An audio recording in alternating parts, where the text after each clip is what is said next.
Vous comprenez? Voilà, donc c'est tout simple, hein. À la fin de ce traitement, la décantation de l'eau a permis de supprimer environ 60% des matières en suspension.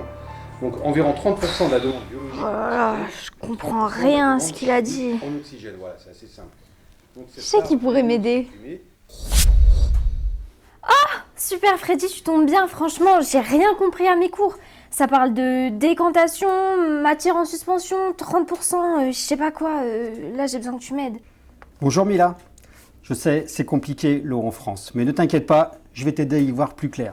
Alors ce qu'on va faire, c'est qu'on va t'apporter des éclairages sur toute la façon qu'on a de gérer l'eau en France et en particulier au Pays Voironnais. Ce que tu dois bien retenir, c'est que l'eau, il faut la regarder dans son ensemble. Donc je vais te montrer ce qu'on peut faire à l'échelle d'une collectivité et tu vas voir de quelle manière on arrive à gérer ces problèmes d'eau pour pouvoir préserver notre ressource sur le territoire. Tu vois Mila, sur ce plan, il y a tout ce que tu peux faire toi en tant que particulière et tout ce que la collectivité peut faire pour gérer notre eau. On va t'ouvrir les portes du Pays Voironnais pour que tu viennes découvrir des grands types d'actions que l'on met en place. Je vais t'en montrer 3. La recherche et la réparation des fuites. Le deuxième, ça va être la façon dont on récupère de l'eau perdue, qu'on appelle de l'eau brute, et la réutilisation des eaux usées traitées en sortie de station d'épuration.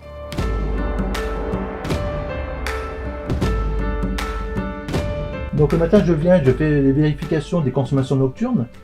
Donc je vois que j'ai une consommation qui est, on va dire, au triple des habitudes, avec le réservoir qui est en train de chuter. Donc étant donné que j'ai eu une grosse consommation pendant la nuit, je vais essayer de comprendre d'où ça vient. Donc par rapport à mon secteur, je sais que je vais partir sur Saint-Jean. Je vois que j'ai des endroits qui sont déjà éclairés en rouge par rapport au log que j'ai en nocturne. Donc j'ai mon secteur, donc maintenant je vais aller écouter sur le terrain directement. Là je vais chercher à comprendre quel type de matière j'ai sous terre. J'ai de la fonte grise de diamètre 100, donc je vais rentrer tous ces paramètres sur mon logiciel. Je vais lancer une corrélation entre les deux têtes maintenant. La corrélation va me donner la distance, vu que les accéléromètres ils vont calculer la vitesse de son par rapport à la matière qu'ils ont sous les mains en fait. Donc je vais prendre la roulette, vu que l'appareil me donne une dizaine de mètres de la tête numéro 2 qui est à côté de moi, et je vais mesurer où c'est que ça tombe. On a dispatché un peu de partout dans la commune des loggers qui nous écoutent le bruit sur les canalisations toute la nuit et nous retransmettent on va dire les valeurs pendant la nuit, et nous on a les chiffres le matin quand on arrive sur l'ordinateur.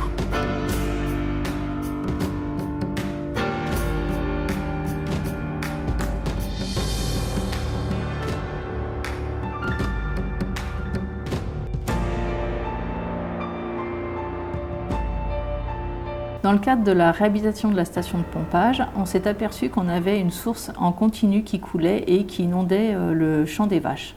J'exploite les terrains des Chartreux sur la commune de Coublevis. Avec le Pays Voironnais, il y avait un château d'eau qui était à côté et on avait une source qui débitait beaucoup et que l'eau était perdue. On a trouvé un accord de récupérer cette eau, dans un premier temps, que les bêtes puissent boire, avoir de l'eau à volonté, et que le trop-plein de cette source remplisse le château d'eau. Cette initiative rentre dans le plan d'action du Pays Voironnais de préserver les ressources en eau. Dans un contexte économique et écologique, que l'eau ne soit pas gaspillée et qu'elle serve dans un premier temps aux agriculteurs et aux gens qui ont besoin de l'eau gratuitement et de l'eau non potable, aussi aux communes pour tout ce qui est balayage, goudronnage ou point d'eau, et ainsi qu'au risque d'incendie pour les pompiers. On s'est dit, en co-bénéfice avec les différents acteurs, l'association Pivert, l'agriculteur, la mairie de Coublevis, de réutiliser cette eau de source pour améliorer le bien-être animal et la renvoyer dans le réservoir qu'on devait démolir.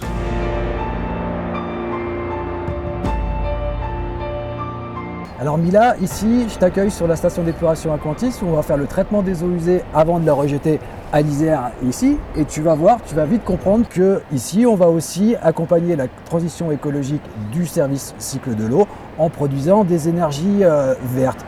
On est d'ailleurs posé debout sur le digesteur qui va nous permettre de fabriquer du biogaz. Mais je vais t'expliquer tout ça en détail pendant la visite.